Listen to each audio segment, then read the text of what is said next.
সাথে রয়েছে জিবরাইল আমিন। ইমাম হাসানের পক্ষ রয়েছে আমার নবী রাহমাতুল্লিল আলামিনের হুকুম। বলেন সুবহানাল্লাহ। মা ফাতেমা চেয়ে রয়েছেন কে হারে কে জিতে। দেখা গেল যে কেউ হারলো না, কেউ জিতলো না। বলেন সুবহানাল্লাহ। আমার নবী তাবাসসুম হাসি দিচ্ছেন। মা ফাতেমা যাহরা রাদিয়াল্লাহু তাআলা আনহা আরজ করলেন, ইয়া রাসূলুল্লাহ, আমি তো একেবারে পেরেশান ছিলাম, কিন্তু আপনি হাসছেন, এই জন্য আমি বড় চিন্তিত ছিলাম কি জন্য যে নবী হাসে।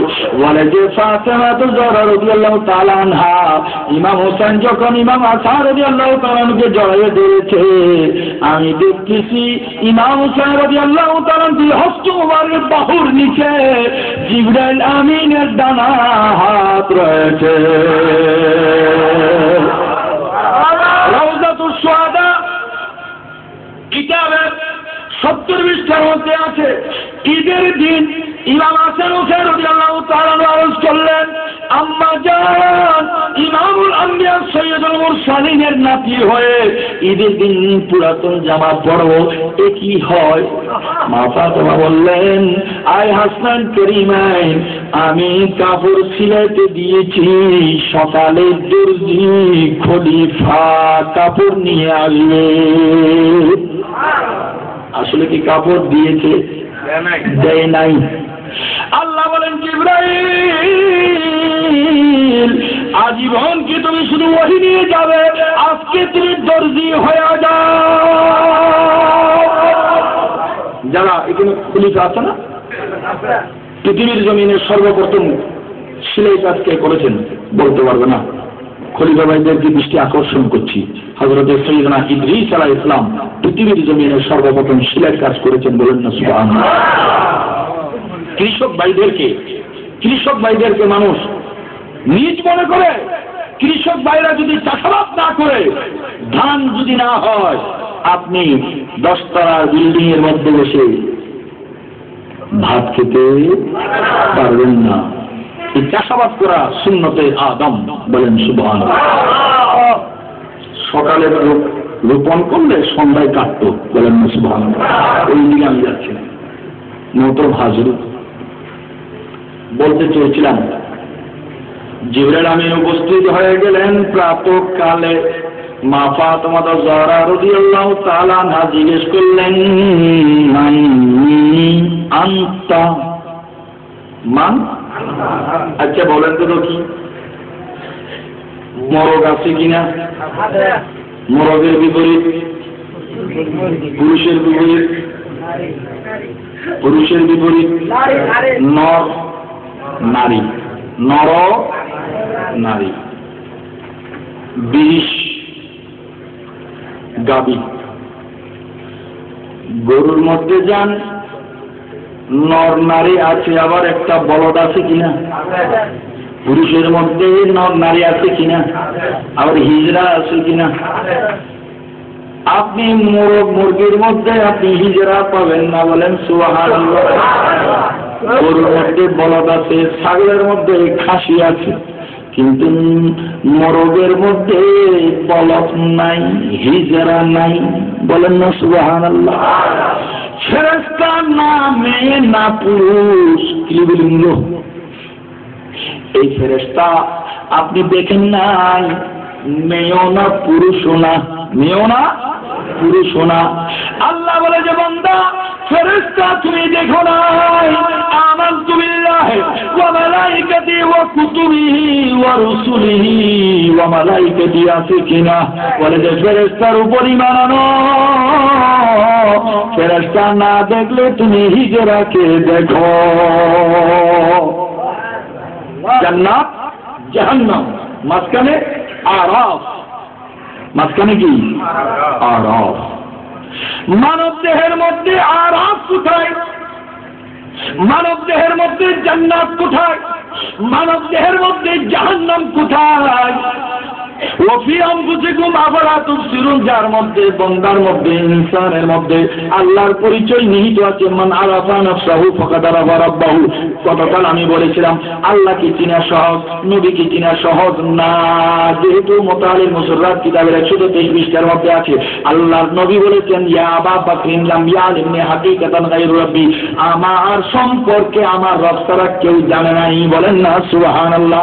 আল্লাহ বলেন ইন্না আউলিয়া তাকাবাই লা ইয়ারিফুম গায়রি, আমার ওলি যারা আমি ছাড়া ওলিকে কেউ চিনে না। বলুন না সুবহানাল্লাহ। মুহতারাম হাজিরিন, কাপড় আনলো, কাপড় আনার পরে সাদা জামা মা ফাতেমার হাতে দেওয়া হলো। মা ফাতেমা হাসনান করিমানকে দিলেন। হাসনান করিমান বলতে লাগলেন আম্মা জান, আমরা তো বয়স্ক নই, বয়োজ্যেষ্ঠ নই, আমরা হলাম শিশু, আমাদের রং চাকচক্য কাপড়ের দরকার, এটা তো সাদা। এমন সময় আমার নবী আসলেন, এসে জিজ্ঞেস করলেন হাসনান করিমান কি ব্যাপার? বলে ইয়া রাসূলুল্লাহ, এই জামাটা তো সাদা, বুড়া মানুষ সাদা জামা পরে, আমরা তো বুড়া নই। আমার নবী বললেন আয় মা ফাতেমা যাহরা রাদিয়াল্লাহু তাআলা আনহা এক জগ পানি দিন। ওই পানিটা নিলেন, জামাটা হাতে মোবারকে নিলেন, ডান হাতের জগ মোবারক থেকে, ডান হাত মোবারক থেকে জগের পানি ঢাললেন, জামায় পড়ল। আমার নবী জিজ্ঞেস করলেন আই হাসান রাদিয়াল্লাহু তাআলা, আপনি কোন রং পছন্দ করেন? বলে ইয়া রাসূলুল্লাহ, আমি সবুজ রং পছন্দ করি। নবী জগের পানি ঢাললেন, জামা সবুজ হয়ে গেল। ইমাম আলী মাকাম ইমাম হুসাইন রাদিয়াল্লাহু তাআলা আনহু কে জিজ্ঞেস করলেন আপনি কোন রং চান?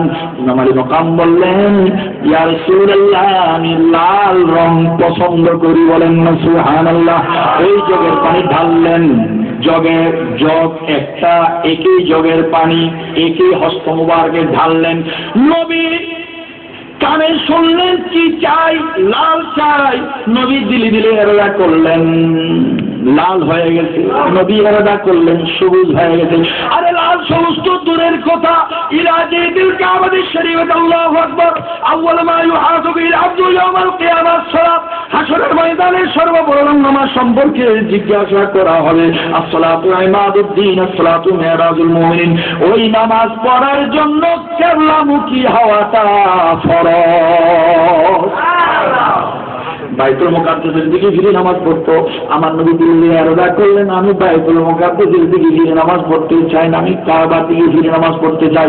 আল্লাহ বলেন কাদ নারা তাকাল্লুবা ওয়াজহিকা ফিস সামাই ফালানুওয়াল্লিয়ান্নাকা কিবলাতান তারদাহা, আপনি যেই দিকে চান, যাকে কাবা বানাইতে চান, যাকে কিবলা বানাইতে চান, ওই দিকে ফিরে আপনি নামাজ পড়ুন, কিয়ামত পর্যন্ত ওইটাই কিবলা থাকে।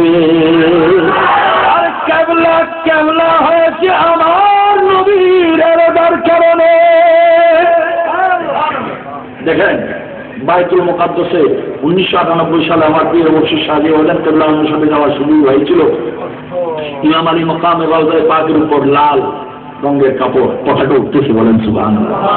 মুহতারাম হাজিরিন, আল্লাহর প্যারা মাহবুব নবী বাইতুল মুকাদ্দাসে গিয়েছেন। বলেন না সুবহানাল্লাহ। বাইতুল মুকাদ্দাসকে নিয়ে কত রক্তপাত হচ্ছে যে আমার নবী যদি কিবলাকে পরিবর্তন করার, কিবলা পরিবর্তন হওয়ার ইরাদা না করতেন, তাহলে আমাদের কিবলা যদি বাইতুল মুকাদ্দাস হতো, সারা বিশ্বের মধ্যে ইহুদি নাসারার সাথে আমাদের ঝগড়া এখনো বিদ্যমান থাকতো। আমার নবী কিবলাকে পরিবর্তন করে নাই, বরং মামলাকাত ইসলামিয়ার মুসলমানের জানে নিরাপত্তা দিয়েছেন। বলেন সুবহানাল্লাহ। दोनों देता है देने को मुँह चाहिए, देने वाला है चाचा हमारा नबी, देने वाला है चाचा हमारा नबी। কি দিতে পারেন না পারেন, আরে জানেন নিরাপত্তা তো দিয়েছেন। বলেন না সুবহানাল্লাহ। জজবুল কুলুব কিতাবের মধ্যে আব্দুল হক মুহাদ্দিস দেহলভী রাহমাতুল্লাহ আলাইহি বলেন, পৃথিবীর জমিনে আল্লাহ পাক রব্বুল আলামিনের সৃষ্টির মাঝে প্রত্যেকটা জায়গা, প্রত্যেকটা স্থানের এলাকার এক একটা নাম রয়েছে। পৃথিবীর জমিনের মধ্যে এমন একটা জায়গা আছে, এমন একটা স্থান আছে, এমন একটা মাকাম আছে, যেই জায়গার নাম হলো মাওজাউল ঈমান। বলেন সুবহানাল্লাহ। আমার নবী রাহমাতুল্লাহ আলাইহি যেখানে শুয়ে আছেন, আমার নবীর রওজার জায়গাটা হলো ঈমানের জায়গা। হুজুরের জোড়া শরীফের মধ্যে গিয়ে দেখুন, মিশকাত শরীফের 29 পৃষ্ঠার হাদিস। قال رسول الله صلى الله عليه وسلم إن الإيمان لا يرز إلى المدينة كما ترز الحية إلى زهرها سبحان الله। ঈমান মদিনা শরীফ চলে যাবে, সাপ যেমনি ভাবে করতে প্রাণ রক্ষার জন্য যায়। বলেন না সুবহানাল্লাহ। মোহতরম হাজরিন, তাইলে আমার নবীর এরাদার উপর সব নির্ভর করে। আমার নবী বললেন, হে হাসান করিমেন, তোমরা তো জানো এটা জান্নাতি লেবাস, তারপরে এটা করলা কেন? তখন হাসান করিমেন জবাব দিলেন, ইয়া রাসূলুল্লাহ, আল্লাহর বানানো জান্নাত, ওই জান্নাতের লেবাস দুনিয়াতে জিবরাইল এনেছেন সাদা রঙের। আল্লাহর নবী এরাদা করলো ওই জান্নাতি রঙকেও পাল্টানোর ক্ষমতা আপনার মাঝে আছে। এটা প্রমাণ করার জন্য আমরা এটা হিকমত করেছি। মিজাতুল মাজালিস কিতাবের 479 মধ্যে আছে। কলা রাসূলুল্লাহ সাল্লাল্লাহু আলাইহি ওয়াসাল্লাম লিআলী ওয়া ফাতিমাতা ওয়াল হাসান ওয়াল হুসাইন ওয়া আনা হারবুন লিমান হারাবাহুম ওয়া সিলমুন লিমান সালামাহুম। বলেন সুবহানাল্লাহ। এটা মিশকাতের 570 পৃষ্ঠার মধ্যে আছে। আল্লাহর নবী বলেন, আলী, ফাতেমা, হাসান, হুসাইন রাদিয়াল্লাহু তাআলা আনহুর সাথে যারা যুদ্ধ ডিক্লেয়ার করে, আমি নবী তাদের সাথে যুদ্ধ করি। তাদেরকে যারা নিরাপত্তা দিয়ে, আমি নবীও তাদেরকে নিরাপদে রাখি। বলেন সুবহানাল্লাহ। নুজাতুল মাজালিস কিতাবের 479 পৃষ্ঠার মধ্যে মাওলা আলী শের আফদার রাদিয়াল্লাহু তাআলা বলেন, আখাযান নবিয়্যু বিয়াদিল হাসান ওয়াল হুসাইন আল্লাহুম্মা ইন্নী উহিব্বুহুমা ওয়া উহিব্বু হাযাইন। আল্লাহ হাসান হুসাইনকে আমি মহব্বত করি, তুমি মহব্বত করো। যারা তাদেরকে মহব্বত করে, আল্লাহ তাদেরকেও তুমি মহব্বত করো। বলেন সুবহানাল্লাহ। মিশকাত শরীফের 570 পৃষ্ঠার মধ্যে আছে, হুসাইন মিন্নি ওয়া আনা মিন হুসাইন আহাব্বাল্লাহু মান আহাব্বা হুসাইনান। বলেন সুবহানাল্লাহ। আমি হুসাইন থেকে, হুসাইন আমার থেকে, আল্লাহ তাদেরকে